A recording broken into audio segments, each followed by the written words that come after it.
اللہ الرحمن الرحیم الحمد للہ رب العالمین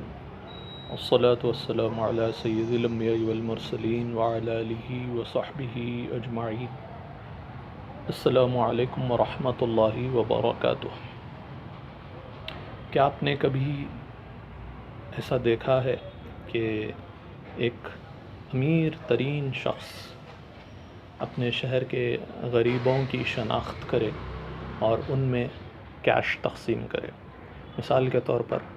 مان لیے جیف بیزوس ہے، جس کی کل نیٹ ورتھ جو ہے وہ $200 بلین کے قریب ہوتی ہے، دنیا کا امیر ترین شخص۔ تو مان لیے وہ شخص اپنے شہر کے غریبوں کو آئیڈینٹیفائی کرے اور جا کر ان میں کیش تقسیم کرے، تو آپ اندازہ لگائیے اس شہر کے غریبوں کی خوشی کی انتہا کیا ہوگی کہ اتنا بڑا امیر شخص اگر اپنی ویلتھ کا 1% بھی تقسیم کرتا ہے تو وہ $2 بلین ہو جاتے ہیں۔ $2 بلین وہ اپنے شہر کے، اگر شہر کے چھوڑیے ملک کے غریبوں میں بھی تقسیم کرے گا تو کافی حد تک ان غریبوں کو فائدہ ہوگا، جبکہ حقیقت میں ہمیں ایسا دیکھنے کو نہیں ملتا ہے۔ حقیقت میں ہوتا یہ ہے کہ امیر افراد جو ہوتے ہیں وہ اپنے چیریٹی کسی آرگنائزیشن کو، کسی فاؤنڈیشن کو یا کسی NGO کو دیتے ہیں، اور وہ NGO غریبوں کی خیالداری کا ذمہ لیتا ہے، جبکہ حقیقت ہمیں ریسرچ یہ بتلاتی ہے کہ صرف 9% جو گرانٹس ہوتے ہیں وہ کمیونٹی میں پہنچ پاتے ہیں۔ آپ اندازہ لگائیے کہ جو آرگنائزیشنز ہیں وہ کس حد تک غریبوں کی مددگار ثابت ہوتی ہیں، جبکہ آپ یہ دیکھیں کہ دنیا میں انکم انیکوالٹی کا عالم کیا ہے۔ ہم اگر انڈیا کی مثال لے لیں تو انڈیا میں جو امیر افراد جو ٹاپ 10% ہے، ان کے پاس 57% آف نیشنل انکم پائی جاتی ہے۔ ہندوستان کی آمدنی کا ایک بڑا آدھے سے زیادہ حصہ ان کے پاس ہے، جبکہ اگر ہم ان کی ویلتھ دیکھیں، ان کے پاس جو پوری پیسے ہیں وہ اگر دیکھیں تو ٹاپ 10 کے پاس 77% ہے، جبکہ ہم باٹم 50 کے پاس اگر دیکھیں تو باٹم 50 کی ویلتھ جو ہے، باٹم 50% کی ویلتھ 13% ہے۔ یہ 2021 میں ورلڈ انیکوالٹی رپورٹ جو آئی تھی اس کا ڈیٹا ہے۔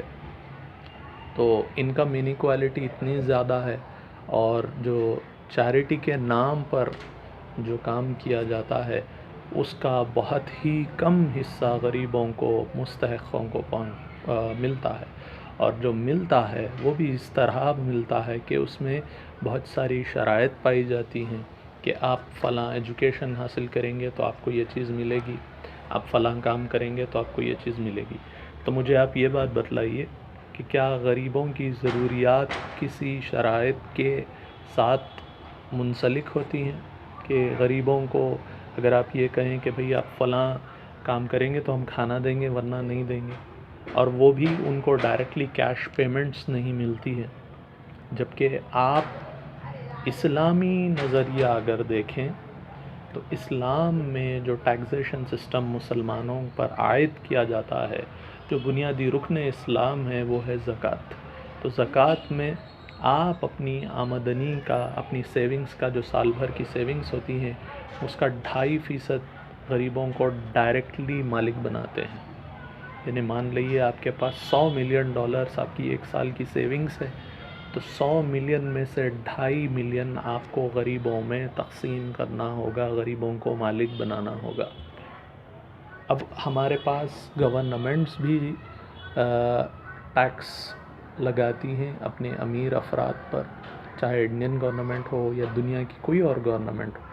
لیکن ہوتا یہ ہے کہ یہ جو امیر افراد ہوتے ہیں، ایسے آپ کو کئی آرٹیکلز اور ریسرچ انٹرنیٹ پر مل جائے گی، یہ جو امیر افراد ہوتے ہیں وہ ٹیکسیشن سسٹم میں کوئی نہ کوئی ایسا ایک لوپ ہول ڈھونڈ لیتے ہیں، ایسی کمزوری ڈھونڈ لیتے ہیں جس کو وہ ایکسپلائٹ کرتے ہیں، اور ظاہری طور پر تو وہ یہ بتلاتے ہیں کہ ہم چیریٹی کر رہے ہیں، اور جبکہ اس چیریٹی کا مقصد یہ ہوتا ہے کہ وہ ٹیکس ایویژن کریں، یعنی ٹیکس سے بچ جائیں اور ان کا پیسہ بھی زیادہ خرچ نہ ہو اور نہ ہی غریبوں کی حقیقت میں کوئی مدد ہو. جبکہ اسلامی نقطہ نظر یہ ہے کہ آپ ڈائریکٹلی غریبوں کو اپنے پیسوں کا مالک بناتے ہیں. تو زکوٰۃ ایک بہت ہی خوبصورت اور بہت ہی امیزنگ کانسیپٹ ہے جو بنیادی رکن اسلام ہے. تو ہمیں یہ چاہیے کہ کم از کم کسی کو بلیم کرنے سے بہتر یہ ہے کہ ہم اپنے گریبان میں جھانکیں اور ہم یہ دیکھیں کہ ہمیں زکوٰۃ کی کتنی معلومات حاصل ہے. تو زکوٰۃ پر مستقل ایک سیریز میں نے بنا دی ہے، لنک میں ڈسکرپشن میں ڈال دوں گا. کئی ویڈیوز ہیں کن کن اموال میں زکوٰۃ آتی ہے، ایئر کیسے کیلکولیٹ کرتے ہیں، آپ کے زکوٰۃ کیلکولیٹ کرنے کا طریقہ کیا ہے، مستحقین کون ہیں، مستحق لوگوں کو کیسے آپ تلاش کریں گے. اور میں خاص طور سے یہ بات عرض کر رہا ہوں کہ آپ کسی این جی او کو یا چیریٹیبل آرگنائزیشن کو یا کسی فاؤنڈیشن کو اگر پیسے دے رہے ہیں زکوٰۃ کے، تو آپ اس بات کا خاص طور سے دھیان رکھیے کہ وہ آرگنائزیشن ڈائریکٹلی غریبوں کو آپ کے زکوٰۃ کے پیسوں کا مالک بنائے. اگر وہ مالک نہیں بناتی ہے بلکہ اپنے آرگنائزیشن کے اخراجات میں وہ پیسے نکالتی ہے، یوز کرتی ہے، تو آپ کی زکوٰۃ ادا نہیں ہوگی، آپ کا فرض ترک ہو جائے گا، آپ کا فرض چھوٹ جائے گا. لہٰذا آپ پر یہ لازم ہے کہ آپ نہ صرف اپنی کمیونٹی کے اپنے رشتہ داروں میں بھی اگر کوئی غریب شخص ہے،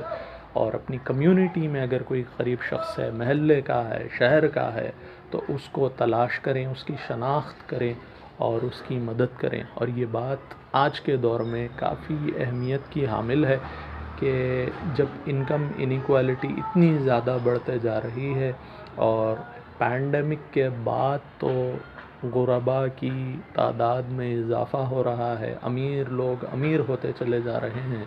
اور غریب افراد مزید غریب تر ہوتے چلے جا رہے ہیں. تو لہٰذا ہمیں ہمارے اطراف رہنے والے غربا کی شناخت لازم ہے تاکہ ہم ان کو زکوٰۃ کا مستحق کون ہے پہلے وہ آئیڈینٹیفائی کریں، اور اپنی زکوٰۃ ڈائریکٹلی اپنے ہاتھ سے آپ ادا کیجیے اور معلومات حاصل کیجیے. تو میں سمجھتا ہوں کہ آج کے اس سیشن میں جو باتیں کہی گئی اس پر آپ عمل پیرا ہونے کی کوشش کریں گے. السلام علیکم ورحمۃ اللہ وبرکاتہ.